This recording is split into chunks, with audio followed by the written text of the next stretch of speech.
বন্ধুরা আমি Nilima cooking show থেকে আজকে বানাতে চলেছি সোয়াবিন ডিম। কি করে বানাচ্ছি আপনারা সাথে থেকে দেখতে থাকুন। আমরা 7টা ডিম নিয়ে এসেছি, এটাকে আমি জল দিয়ে এখন সেদ্ধ বসিয়ে দিচ্ছি ডিমটা। আর এই যে আমি সোয়াবিন পরিমাণ মতো নিয়ে নিয়েছি, এটাকে আমি গরম জলে এখন বসিয়ে দেবো, একটু হালকা গরম করে নিয়ে সোয়াবিনটা ভিজিয়ে দেবো।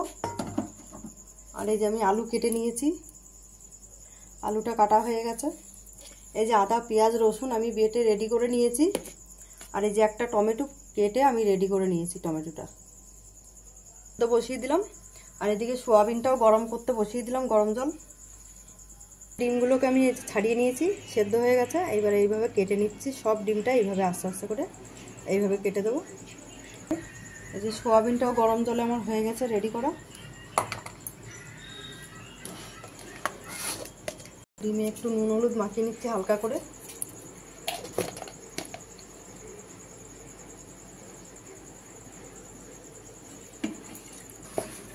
কড়াইতে আমি দিয়ে দিচ্ছি পরিমাণ মতন তেল। তেলটা গরম হয়ে গেলে আমি আগে ডিমটা ভেজে নেব।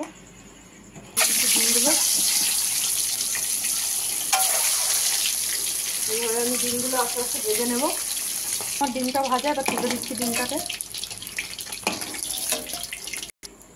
দিয়ে দিচ্ছি এবার সোয়াবিনগুলোকে।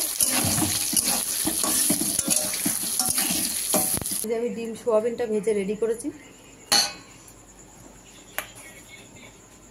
এবার আমি ওই কড়াইতেই তেল দিয়ে দিচ্ছি।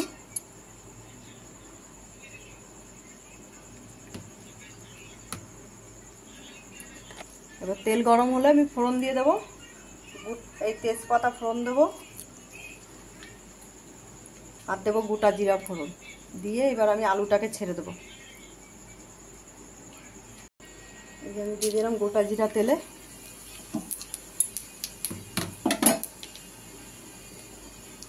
এবার আমি কেটে রাখা আলুটাকে দিয়ে দিচ্ছি তেলে। একটু আলুটা ভাজা ভাজা হয়ে গেলে আমি মশলাটা করে দিয়ে দেবো। একটা টমেটোটা দিয়ে দিলাম আগে,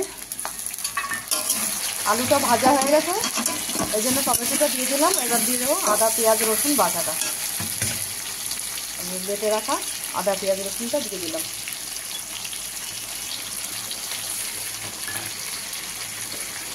দু চামচ জিরা ধনের গুঁড়ো দিয়ে দেবো, পরিমাণ মতো লঙ্কার গুঁড়ো। সেরকম যে ঝাল খান সেরকম ঝাল দিয়ে দেবেন, ভালো টেস্ট লাগে তাহলে। আর একদম আঝালা অত টেস্ট হয় না। দিয়ে দিলাম পরিমাণ মতন হলুদ গুঁড়ো, দেবো অল্প করে পরিমাণ মতন একটু মিষ্টি, আর আমি দিয়ে দিচ্ছি পরিমাণ মতো নুনটাকে। আমি এইভাবে করে দেবো। নাবানোর আগে একটু আমি গরম মশলার গুঁড়ো দিয়ে দেবো।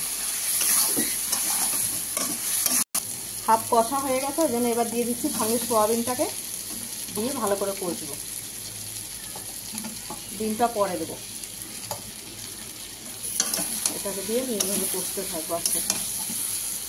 বন্ধুরা কষা হয়ে এসছে, এবার ডিমটা দিয়ে দিলাম। ডিমটা দিয়ে আরেকটু হালকা কষে তারপরে আমি জল দিয়ে দেবো। এবার আমি দিয়ে দিচ্ছি পরিমাণ মতন জল।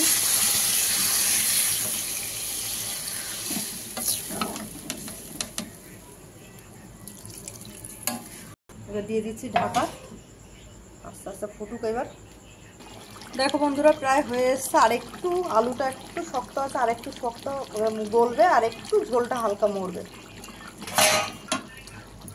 হয়ে গেছে বন্ধুরা আমার ডিম সোয়াবিন। এবার আমি বন্ধ করে দিচ্ছি গ্যাস। বন্ধুরা আমি একটু গরম মশলা, এই যে অল্প করে গরম মশলা, সাই গরম মশলা আমি দিয়ে দিলাম গুঁড়ো।